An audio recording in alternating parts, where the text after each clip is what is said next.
Good morning everyone. मैं Raj Dulari, government girls senior secondary school Jakholi, district Sonipat, block Rai, Haryana से आज आपके सामने 100th वीडियो प्रस्तुत करने जा रही हूँ। और ये वीडियो मैंने उन बच्चों के लिए शुरू की थी जिन बच्चों के पास लाइव क्लासेस लेने के लिए फ़ोन नहीं होते हैं। बहुत सारे हमारे गवर्नमेंट स्कूलों में ऐसे बच्चे आते हैं जिनके पास आस पड़ोस में या उनके पेरेंट्स के पास एक फ़ोन है जो वो काम पर जाते समय ले जाते हैं, और उन बच्चों को कहीं किसी भी अलग अलग टाइम पे उनको फ़ोन मिलता है। तो इसलिए मैंने ये यूट्यूब वीडियो शुरू की थी और आप लोगों के रिस्पॉन्स की वजह से मैं यहाँ तक बढ़ पाई। मुझे बड़ा अच्छा लग रहा है कि हमारे बच्चे जो सरकारी स्कूल के बच्चे हैं वो भी आज इन चीज़ों से टेक्नोलॉजी का फ़ायदा उठा रहे हैं। मेरे पास में बहुत ज़्यादा संसाधन नहीं है, एक छोटा सा फ़ोन है और एक बोर्ड है और लाइट भी नहीं होती है यहाँ पर। गर्मी में मैं आपके लिए इसलिए एफर्ट कर रही हूँ कि आप बच्चे रिस्पॉन्स दे रहे हैं। बेटा पढ़ते रहिए, पढ़ोगे तो ही आगे बढ़ोगे। पढ़ाई का कोई मुकाबला नहीं है। जितना जहाँ से भी हो सके, जिस सोर्स से भी आपको मिले, आप घर में बैठे हैं उस समय को बर्बाद ना करें, उसको पढ़ें और कमेंट में मुझे भेजते रहें आपको और कौन से टॉपिक के ऊपर आपको और ज़्यादा वीडियो चाहिए। तो आपके लिए मैं ये सारा कुछ कर रही हूँ और संसाधनों की कमी खलती है, लेकिन कोई बात नहीं, फिर भी अगर हम ठान लें तो कम संसाधनों में भी हम बहुत अच्छा कर सकते हैं, जैसे कि आप लोग कर रहे हैं। तो आज की वीडियो में हम 11th क्लास का चौथा चैप्टर शुरू करने जा रहे हैं, कार्यपालिका। बहुत ही इम्पोर्टेंट टॉपिक है।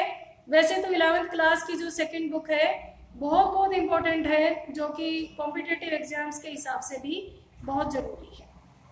तो आइए इसको शुरू करते हैं हम। कार्यपालिका, पहले तो आपको पता ही है कि सरकार के 3 अंग हैं। विधानपालिका जो कानून बनाने का कार्य करती है, कार्यपालिका उनको लागू करती है, और न्यायपालिका इनका निपटारा करती है अगर कहीं समस्या है तो, और संविधान की व्याख्या करती है। और हमारे देश में संतुलन और नियंत्रण का सिद्धांत बनाया गया है। संतुलन इस तरह है कि कोई भी अंग एक दूसरे के कार्यों में हस्तक्षेप नहीं करेगा। नियंत्रण इस प्रकार कि अगर कोई अंग संविधान के अनुसार कार्य नहीं कर रहा है तो दूसरा अंग उसके ऊपर अंकुश भी लगा सकता है। जैसे जैसे हम इनकी शक्तियों के बारे में पढ़ेंगे वैसे वैसे हमें इन सारी बातें क्लियर होती चली जाएंगी कि किस प्रकार से एक अंग दूसरे के द्वारा नियंत्रित भी होता है और एक अंग किस प्रकार अपने आप में शक्तिशाली भी है। तो आइए आगे चलते हैं। फिर कार्यपालिका सरकार का अंग है जो विधायिका द्वारा स्वीकृत नीतियों और कानूनों को लागू करने के लिए जिम्मेदार है। सरकार का अंग है जो विधायिका द्वारा स्वीकृत नीतियों और कानूनों को लागू करने के लिए जिम्मेदार है। यानी नीतियां तो कौन बनाता है? विधायिका बनाती है। तो आगे हम डिटेल में पढ़ेंगे तो ये भी पता चलेगा हमें कि कार्यपालिका भी कुछ नीतियों का निर्माण करती है, लेकिन मुख्य अंग के तौर पर विधायिका को कहते हैं कि वो नीति निर्माण का कार्य करता है। अंडरस्टूड? क्या होती है कार्यपालिका? जो विधायिका द्वारा बनाई गई नीतियों और कानूनों को लागू करने का कार्य करती है, वो कार्यपालिका होती है। वैसे तो कार्यपालिका में जितना भी प्रशासन है, क्लर्क से लेकर के IAS अधिकारी तक, और इधर अगर हम ले लें कि सभी मंत्री, MLA, MP सभी को हम कार्यपालिका में शामिल करते हैं, सभी मंत्रियों को। लेकिन यहाँ पर राजनीतिक विज्ञान में हम राजनीतिक कार्यपालिका की चर्चा करेंगे। राजनीतिक कार्यपालिका क्या होती है? सरकार के प्रधान और उनके मंत्रियों को, सरकार के प्रधान और मंत्रियों को राजनीतिक कार्यपालिका कहते हैं, और ये सभी नीति सरकार की नीतियों के लिए उत्तरदायी होते हैं। अंडरस्टूड?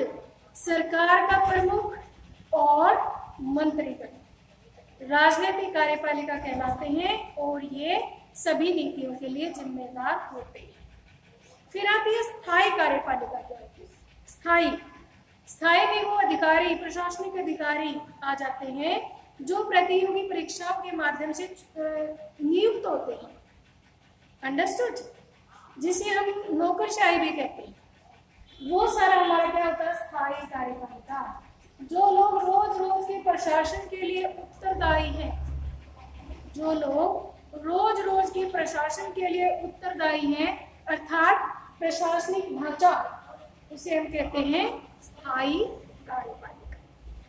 स्थायी कार्यपालिका और राजनीतिक कार्यपालिका दोनों मिलकर के ही संपूर्ण कार्यपालिका बनाती है और नीतियों को लागू करती है। अंडरस्टूड? आगे देखिए, आगे हमें पढ़ना है कि कितने प्रकार की होती है कार्यपालिका। कार्यपालिका के प्रकार, एक तो होता है सामूहिक नेतृत्व के सिद्धांत के आधार पर। सामूहिक नेतृत्व के सिद्धांत के आधार पर, जिसमें कि वास्तविक शासक और नामांतर के शासक दोनों तरह के होते हैं। तो सामूहिक नेतृत्व के सिद्धांत के आधार पर हम दो भागों में बांटते हैं इसे। एक संसदीय प्रणाली और दूसरा अर्ध अध्यक्षात्मक प्रणाली। संसदीय प्रणाली क्या होती है? संसदीय प्रणाली वो होती है जिसमें कार्यपालिका और विधान पालिका में गहरा संबंध होता है। कार्यपालिका के जो सदस्य हैं वो तब तक ही अपने पद पर बने रहते हैं जब तक विधान पालिका में उन्हें समर्थन है, बहुमत का समर्थन है। अंडरस्टूड? जैसे हमारे देश में संसदीय प्रणाली है और उसके साथ साथ संवैधानिक गणतंत्र भी है। यानी संविधान में लिखा हुआ है कि जो हमारे देश का मुखिया है, अर्थात राष्ट्रपति, वो जनता के द्वारा चुना जाएगा, तो उसे कहते हैं गणतंत्र। जैसे भारत में, इटली में और जर्मनी में संवैधानिक गणतंत्र है, क्योंकि यहाँ पर जो देश का मुखिया है वो भी जनता के द्वारा चुना जाता है। अंडरस्टूड? फिर बात आती है अर्ध अध्यक्षात्मक। इसमें राष्ट्रपति प्रधानमंत्री और अन्य मंत्रियों की नियुक्ति करता है, लेकिन बात हटा नहीं सकता है। फ्रांस में और रूस में इस प्रकार की अर्ध अध्यक्षात्मक प्रणाली है। अंडरस्टूड? अब बात आती है अध्यक्षात्मक प्रणाली, एक व्यक्ति के नेतृत्व के सिद्धांत पर आधारित प्रणाली। अभी तक तो हमने पढ़ा सामूहिक नेतृत्व के सिद्धांत पर आधारित प्रणाली। अब हम पढ़ने जा रहे हैं इसमें एक और रह गया था हमारा। संसदीय प्रणाली भी दो तरह की है, एक तो संवैधानिक गणतंत्र वाली और दूसरी है संवैधानिक राजतंत्र वाली। जैसे कनाडा में, इंग्लैंड में संवैधानिक राजतंत्र है। संसदीय प्रणाली है, संविधान के द्वारा चलती है। जो सरकार का प्रधान है वो प्रधानमंत्री है, लेकिन राज्य का, देश का प्रधान वहां पर राजा या रानी होता है, जो वंश के आधार पर बनता है। तो इस प्रकार से संसदीय प्रणाली दो तरह की होगी, एक संवैधानिक गणतंत्र जैसे जर्मनी में है, भारत में है, इटली में है। एक है संसदीय राजतंत्र, संवैधानिक राजतंत्र, जो कि इंग्लैंड में है, कनाडा में। क्योंकि इंग्लैंड में, कनाडा में जो प्रधानमंत्री होता है वो तो जनता के द्वारा चुना जाता है, यानी कि जो पूरी संसद है वो जनता के द्वारा चुनी जाती है, जबकि जो देश का प्रधान है वो राजा या रानी होता है। लेकिन हमारे देश में राष्ट्रपति भी अप्रत्यक्ष रूप से चुना जाता है, वंश के आधार पर नहीं होता है। अंडरस्टूड? यहाँ तक समझ गए अच्छे से? सामूहिक नेतृत्व के आधार पर हम दो भागों में बांटेंगे, एक संसदीय प्रणाली और दूसरा हमारा है अर्ध अध्यक्षात्मक। अंडरस्टूड?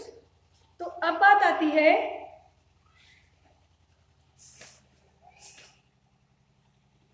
हाँ जी, श्रीलंका में भी अर्ध अध्यक्षात्मक प्रणाली है। ये मैंने गलती से वहां लिख दिया था। श्रीलंका में भी अर्ध अध्यक्षात्मक प्रणाली है। यहाँ पर राष्ट्रपति का चुनाव होता है डायरेक्टली, और फिर राष्ट्रपति प्रधानमंत्री और अन्य मंत्रियों की नियुक्ति करता है, और उसमें लेकिन राष्ट्रपति को उसे हटाने की शक्ति नहीं होती है। यहाँ पर राष्ट्रपति के पास कुछ नामात्र की शक्तियां भी होती हैं और कुछ वास्तविक शक्तियां ज्यादा होती हैं अर्ध अध्यक्षात्मक में। लेकिन संसदीय प्रणाली में जो देश का मुखिया है यानी जो राष्ट्रपति या राजा है रानी है, वो नाम मात्र का अध्यक्ष होता है। देश का प्रशासन चलाया तो उसके नाम पे जाता है, लेकिन वो वास्तविक शक्तियों का प्रयोग नहीं करता है। जैसे हमारे देश के संविधान में तो आर्टिकल 74 में लिखा भी हुआ है कि राष्ट्रपति को सलाह देने के लिए प्रधानमंत्री होगा और मंत्रिपरिषद होगी, ठीक है, और उनके द्वारा दी गई सलाह को राष्ट्रपति कुछ समय के लिए रोक सकता है। अगर उसे दोबारा उसे ठीक करने के लिए भेजेगा और मंत्रिपरिषद अगर उसको सही उसी रूप में भी वापस भेज देती है, तो राष्ट्रपति के पास ऐसी कोई शक्ति नहीं है कि उसे दोबारा लौटा दे। राष्ट्रपति को सिग्नेचर करने ही पड़ेगा। अंडरस्टूड? तो यहाँ पर राष्ट्रपति है नाम मात्र का अध्यक्ष संसदीय प्रणाली। अगर राजा या रानी देश का प्रधान है, वो भी नाम मात्र का अध्यक्ष। वास्तविक शक्तियां किसके हाथ में होती हैं? जनता के हाथ में, यानी प्रधानमंत्री होता है वास्तविक। प्रधानमंत्री और जो मंत्रिमंडल है वो होते हैं वास्तविक अध्यक्ष। अंडरस्टूड? Just a second.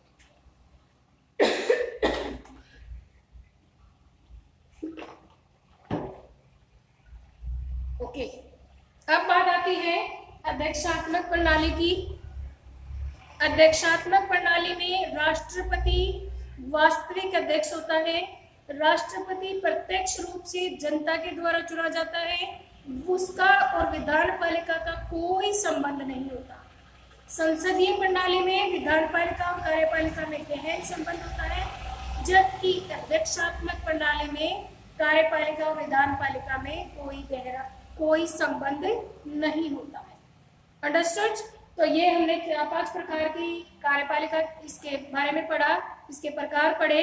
इसमें 1-2 प्रकार और भी लिख दिए जाते हैं कई किताबों में, जैसे नामात्र की कार्यपालिका, वास्तविक कार्यपालिका, वो मैंने संसदीय में आपको पढ़ा दिया है, या फिर सामूहिक नेतृत्व वाली कार्यपालिका जैसे स्विट्जरलैंड में है। स्विट्जरलैंड में 7 दलों की एक कमेटी, 7 सदस्यों की कमेटी होती है, जिनकी शक्तियां बराबर होती है 7 सदस्यों की, और वो मिलकर के एक सरकार चलाते हैं। और कहीं पर होती है एकल कार्यपालिका। एकल कार्यपालिका वो होती है जिसमें एक प्रधान होता है। अंडरस्टूड? तो इस तरह से हमने कार्यपालिका के प्रकार पढ़े। अब हमने जानना है कि कार्यपालिका में राष्ट्रपति की क्या भूमिका है, किस प्रकार से चुना जाता है। हमारे देश के बारे में ही पढ़ेंगे हम। राष्ट्रपति हमारे देश में संवैधानिक प्रधान है। संवैधानिक प्रधान है, देश का मुखिया है। पूरे देश का शासन राष्ट्रपति के नाम से चलाया जाता है। तीनों सेनाओं का सेनापति, प्रमुख सेनापति भी राष्ट्रपति ही होता है। राष्ट्रपति के नाम पे ही जो विदेशों से भी जो भी संबंध बनाने, संधि समझौते करने हैं, या फिर देश में कोई भी कानून तभी बनता है जब राष्ट्रपति की सहमति होती है। तो इस प्रकार से हमारे देश का जो राष्ट्रपति है वो संवैधानिक प्रधान है, देश का मुखिया है। इसका चुनाव किस प्रकार से होता है? राष्ट्रपति का चुनाव आनुपातिक प्रतिनिधित्व की एकल संक्रमणीय मत प्रणाली के द्वारा गुप्त मतदान से अप्रत्यक्ष प्रणाली द्वारा होता है। तो किस प्रकार होता है? कौन सी प्रणाली है राष्ट्रपति का चुनाव कराने की? आनुपातिक प्रतिनिधित्व की एकल संक्रमणीय मत प्रणाली। जो मैंने चुनाव वाले चैप्टर में आपको पढ़ाया था कि आनुपातिक प्रतिनिधित्व क्या होता है, एकल संक्रमणीय क्या होता है, अगर नहीं पता तो एक बार वहां देख लेना। अंडरस्टूड? आनुपातिक प्रतिनिधित्व की एकल संक्रमणीय मत प्रणाली के द्वारा राष्ट्रपति का अप्रत्यक्ष रूप से चुनाव करवाया जाता है, और इसके लिए योग्यता है कि वो भारत का नागरिक हो, उसकी उम्र कम से कम 35 साल हो, और उसके साथ ही वो किसी लाभ के पद पर ना हो, जैसे कि राष्ट्रपति, उपराष्ट्रपति या मंत्रियों के पद लाभ के पद नहीं गिने जाते हैं। फिर उसे वो लोकसभा का मेंबर रखने की योग्यता रखता। तो ये तो होगी उसकी योग्यता, 35 साल का भारत का नागरिक हो और वो किसी लाभ के पद पर ना हो, लोकसभा का सदस्य बनने की उसकी योग्यता। अंडरस्टूड? अब बात आती है कि उसे शपथ कौन दिलाता है। शपथ जो है वो शेड्यूल अनुसूची 3 में दी गई है और राष्ट्रपति को शपथ दिलाता है भारत का मुख्य न्यायाधीश, सर्वोच्च न्यायालय का मुख्य न्यायाधीश राष्ट्रपति को शपथ दिलाता है। और राष्ट्रपति का कार्यकाल 5 वर्ष होता है। इसे महाभियोग के द्वारा हटाया भी जा सकता है, तो हटाने की प्रक्रिया मैं आपको बाद में समझाऊंगी। अभी इसका कार्यकाल होता है 5 साल। ठीक है, वर्तमान में हमारे देश के राष्ट्रपति कौन है? श्री रामनाथ कोविंद। श्री रामनाथ कोविंद जी हमारे देश के प्रथम नागरिक हैं, राष्ट्रपति हैं, उन्हें प्रथम नागरिक भी, मतलब वो प्रथम नागरिक भी होते हैं। अंडरस्टूड? अब बात आती है कि इसे चुनता कौन है? जनता सीधे तो नहीं चुनती है राष्ट्रपति को, तो राष्ट्रपति का चुनाव एक निर्वाचक मंडल के द्वारा होता है। किसके द्वारा होता है? निर्वाचक मंडल के द्वारा होता है। निर्वाचक मंडल में कौन कौन होते हैं? एक तो सभी राज्यों की विधानसभाओं के जो इलेक्टेड मेंबर हैं, अंडरस्टूड, यानी एमएलएस इलेक्टेड, सभी राज्यों की विधानसभाओं के इलेक्टेड मेंबर, और उसके साथ साथ जो 2 हमारी यूनियन टेरिटरी है, दिल्ली और पांडिचेरी, दिल्ली और पुडुचेरी कह देते हैं आजकल इसको, इनके भी एमएलए ये भी भाग लेते हैं। और ये शुरू से भाग लेते नहीं आए हैं, ये भाग ले रहे हैं। 70वां संशोधन हुआ था, अमेंडमेंट है, 70वां संशोधन हुआ था 1992 में। उसके बाद से दिल्ली और पुडुचेरी जो है उसकी उनकी विधानसभाओं के सदस्य भी इसमें भाग लेते हैं। फिलहाल हमारे देश में 3 केंद्र शासित प्रदेश ऐसे हैं जिनमें विधानसभा है, दिल्ली, पुडुचेरी और जम्मू कश्मीर। लेकिन जम्मू कश्मीर के एमएलए अभी ऐसा कोई प्रावधान नहीं है कि वो उसमें भाग ले सके। अंडरस्टूड?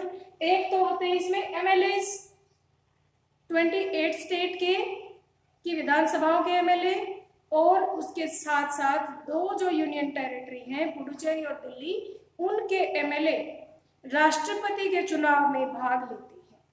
और एमपी, राज्यसभा और लोकसभा दोनों के एमपी, और वो भी कौन से एमपी? जो कि चुने हुए हैं, निर्वाचित, मनोनीत नहीं, क्योंकि लोकसभा में भी 2 मेंबर मनोनीत किए जाते हैं और राज्यसभा में 12 मेंबर मनोनीत किए जाते हैं। मनोनीत को हटा के तो लोकसभा के, राज्यसभा के 233 और लोकसभा के 543, यानी कि कुल हो गए ये 776। इतने ही हो गए ना? नहीं हो गए।